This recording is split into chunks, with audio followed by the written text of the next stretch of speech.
A evangelioterapia, ela é uma prática um pouco diferente da prática das nossas palestras públicas, embora nós usemos a mesma ferramenta.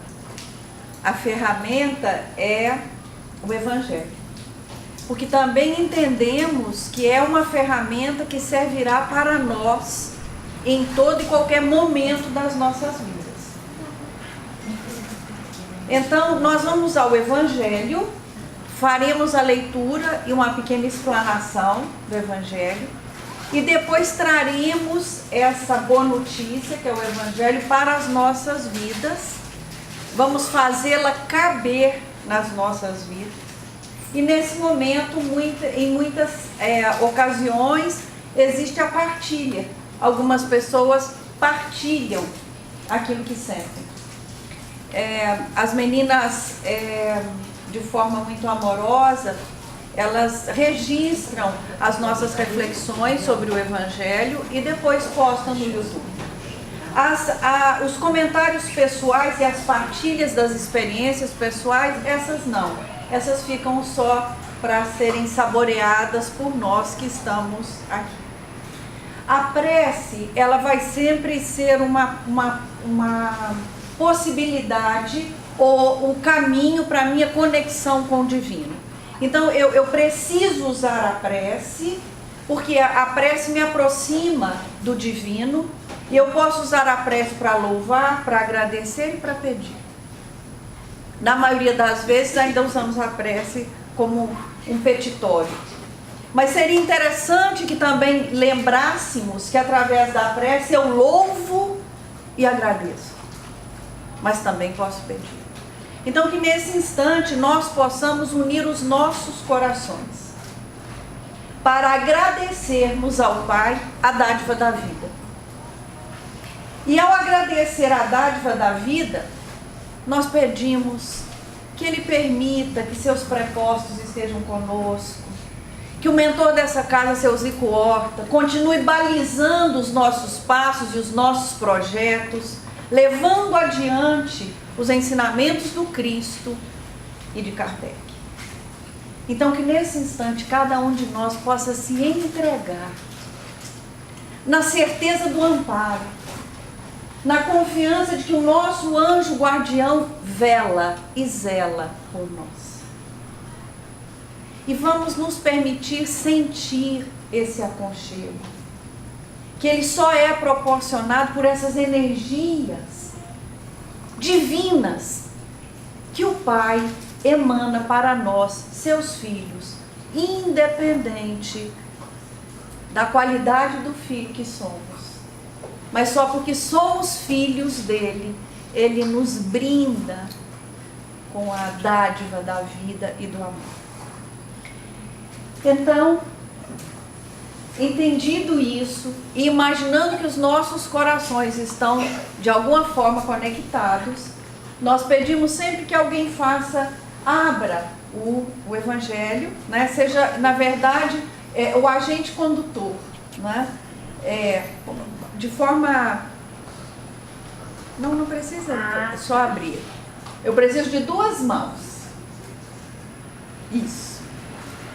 Então, hoje a nossa reflexão é sobre o capítulo 5 do Evangelho segundo o Espiritismo, e esse capítulo se intitula Bem-aventurados os aflitos.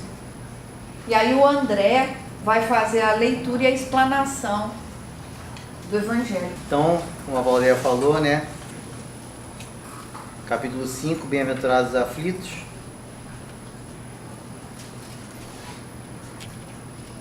Nós vamos ler aqui o item 17. O Espiritismo ainda produz, sob esse aspecto, outro resultado igualmente positivo e talvez mais decisivo. Apresenta-nos os próprios suicidas a informar-nos a situação desgraçada em que se encontram e a provar que ninguém viola impunemente a lei de Deus, que proíbe ao homem encurtar a sua vida. Entre os suicidas, alguns há cujos sofrimentos nem por serem temporários e não eternos, são menos terríveis e de natureza a fazer refletir o que porventura pensam em daqui sair antes que Deus o haja ordenado. O espírita tem, assim, vários motivos a contrapor a ideia do suicídio. A certeza de uma vida futura, em que sábio ele será tanto mais ditoso quanto mais inditoso e resignado haja sido na terra. A certeza de que, abreviando seus dias, chega precisamente a resultado oposto ao que esperava, que se liberta de um mal para incorrer num mal pior, mais longo e mais terrível, que se engana imaginando que com a matar-se vai mais depressa para o céu, que o suicídio é um obstáculo a que no outro mundo ele se reúna aos que foram objeto de suas afeições e aos quais esperava encontrar, donde a consequência de que o suicídio, só lhe trazendo decepções, é contrário aos seus próprios interesses. Por isso mesmo, considerável já é o número dos que têm tido, pelo Espiritismo, obstáculos de suicidar-se, podendo daí concluir-se que quando todos os homens forem espíritas, deixará de haver suicídios conscientes, comparando-se então os resultados que as doutrinas materialistas produzem com o que decorrem da doutrina espírita, somente do ponto de vista do suicídio. Forçoso será reconhecer-se que, enquanto a lógica das primeiras a ele conduz, a da outra o evita, fato que a experiência confirma. Dentro dessa passagem do Evangelho, né, de Jesus falando das bem-aventuranças do Sermão do Monte, né, dos bem-aventurados aflitos, nós não paramos para pensar, como a Valdéia sempre coloca aqui, que a aflição, o sofrimento, a necessidade, seja de qual ordem for, que muitas das vezes se abate sobre a nossa vida, nos é uma necessidade e, acima de tudo, uma oportunidade. Então, nós já temos essa visão. E muitos irmãos nossos, né, que buscam, às vezes, a extinção da morte, né, física, por meio do suicídio, achando que ali é o momento, né, dele se libertar desse problema, vem a perceber, quando chega no plano espiritual, que na realidade não é, tendo acarretado ainda mais um problema maior. Então, é digno de consideração, né, e digno de atenção nossa, esses irmãos que buscam essa vida. Né? Porque muitas pessoas falam assim, é uma covardia. Sim, talvez seja. Mas, acima de tudo, é uma desestruturação mental de acreditar em si mesmo. Uma estruturação de acreditar que existe algo a mais e maior que nos sustenta. Então, a pessoa ela faz, né, como tem no livro Boa Nova, né, nós somos mais frágeis do que perversos, Jesus falando a Pedro, e é verdade, fazemos as coisas mais pela fragilidade moral, a fragilidade de conhecimento, a fragilidade da nossa própria postura perante nós mesmos e a vida, do que por perversidade. Então, aqueles que buscam, às vezes, né, por meio do suicídio, a solução, aspas, de um problema, percebem, quando chegam na espiritualidade, que essa não é a solução. E aí já dão o primeiro passo. Né, porque percebem que, na realidade, não existe a extinção da vida no seu aspecto mais pleno, existe somente a extinção da vida física. E mais do que isso, né, mais do que a questão da própria extinção da vida, existe a possibilidade dele refletir no seu gesto, mas, acima de tudo, refletir na sua vida, na sua existência.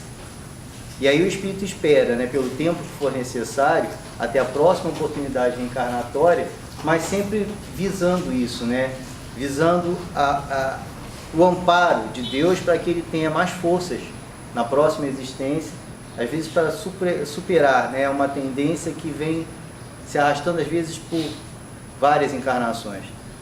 Então, para nós, né, que nós temos que a ideia de que, sim, bem-aventurados aflitos, né, porque serão consolados. Então, que nós, dentro desse estamos terminando, né, o mês de setembro, né, que dentro desse mês de setembro, nós sejamos, né, o consolo às aflições daquele que, de repente, nos busquem, que mesmo que não exteriorizem a ideia, né, do ato falho do suicídio, alimentam às vezes, né, intimamente, por terem sido em outras existências, né, suicidas, essa ideia. Então, que nós sejamos aqueles, né, que sejamos instrumentos de Jesus e trazendo esse consolo.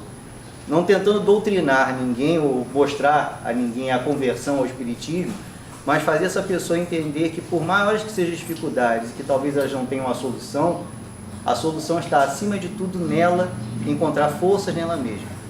E nós temos talvez esse sustentáculo para essa pessoa encontrar força nela mesma. Porque aqueles que partem, né, por essa via se arrependem, sofrem muito.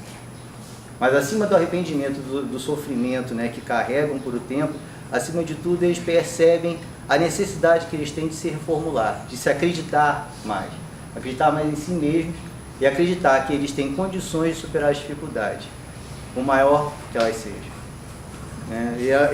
São relatos tristes, muitas das vezes, né, na maioria das vezes, melhor dizendo, dos suicidas, mas acima de tudo, o que nós vemos a perceber nos relatos deles é o arrependimento do que fizeram, não pelo ato em si, mas por não terem tido a resignação e a força de se superar, as dificuldades do dia a dia. Se nós temos essa capacidade já, independente das dificuldades, né, não alimentamos essa ideia, que nós sejamos então, né, o consolo a esses aflitos, que às vezes de uma forma inconsciente ou até silenciosa pensam nessa via de fato, e mostrar para eles, né, que eles não estão sozinhos, que se nós não estamos colados a eles, né, se nós não estamos perto deles, eles não estão sozinhos, porque existe algo maior acima deles que os ampara e protege. E se essa pessoa não vem acreditar nesse algo maior, né, que ela pense que ela não está sozinha, porque existe às vezes aqueles que estão ao seu redor, seus familiares, parentes ou amigos, que vão sentir falta dele. E a dor não é só para aquele que vai, a dor é também para quem fica. Então, que nós possamos ser o consolo a essa aflição, que nós possamos contribuir com Jesus, né, e de falar que ele também é um bem-aventurado, porque aquele que sofre será consolado. Muita paz.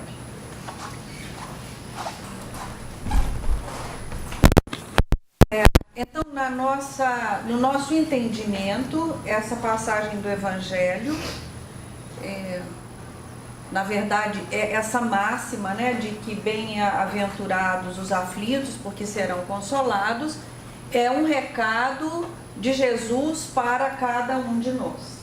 Então, nessa tarde, Jesus está nos dizendo, observem a aflição que vocês sentem hoje e busquem compreender esta aflição como uma bem-aventurança. Ou busquem compreender essa aflição como sendo uma possibilidade de fazê-los, aquele que está passando pela aflição, ao vivenciar essa aflição, eu sentir o consolo que virá do Pai. Eu acho que num primeiro momento, fica uma coisa quase que paradoxal. Como que eu posso, diante de uma aflição, viver um momento de bem-aventurança? Ou como que eu posso, no momento de uma aflição, entender que a presença do Criador está comigo? Uma vez que, às vezes, nós entendemos e preferimos entender que quando a nossa vida está tudo seguindo mais ou menos dentro do previsto, eu tenho ali o amparo de Deus. Quando vem a dificuldade, vocês já ouviram essa expressão? Parece que Deus esqueceu de mim, que mal eu fiz a Deus. Não existe isso ou não? Então, eu penso que pode ser nesse viés a reflexão dessa tarde. Eu particularmente entendo que nessa tarde Jesus está dizendo assim para nós: toda essa sua aflição nesse momento te favorece receber o consolo que eu estou aqui para te dar. E tudo aquilo que te parece aflição pode não ser, vista do lado de lá. Qual é o lado de lá? É o lado que não é da matéria, é o lado que é do Espírito. Então penso que ele pode estar nos levando a fazer essas considerações nessa tarde. E aí a leitura que o André fez faz alusão àqueles que desistem, que são os nossos irmãos suicidas.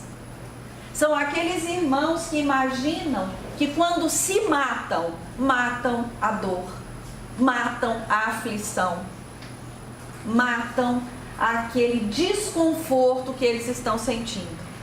E o que acontece? O meu espírito é imortal, o meu corpo perece, e eis que eu me percebo viva, sem o meu corpo físico, carregando a responsabilidade da morte que eu mesma provoquei, e ainda com a mesma dor.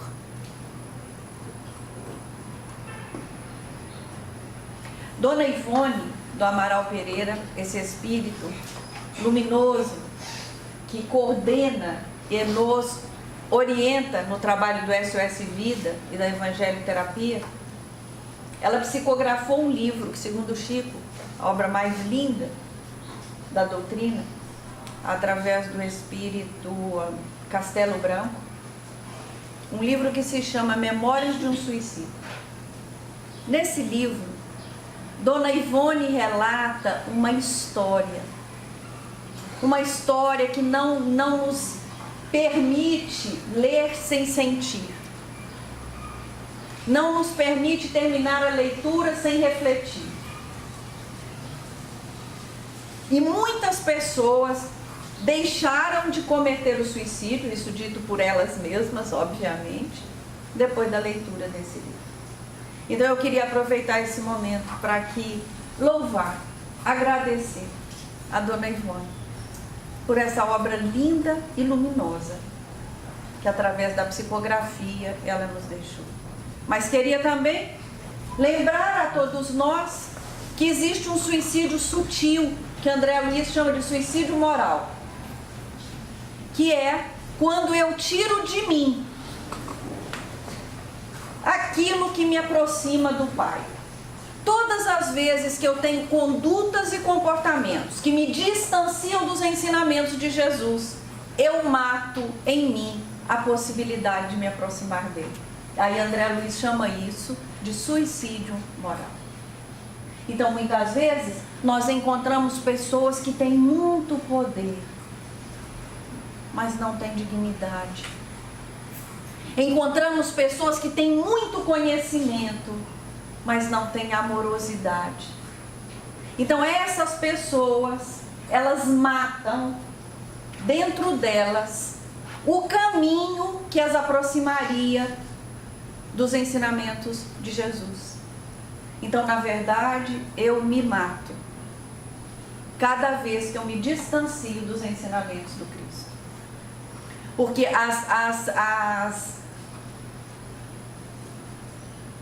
as glórias materiais, elas não irão comigo, elas vão ficar. Comigo irão apenas as minhas conquistas morais.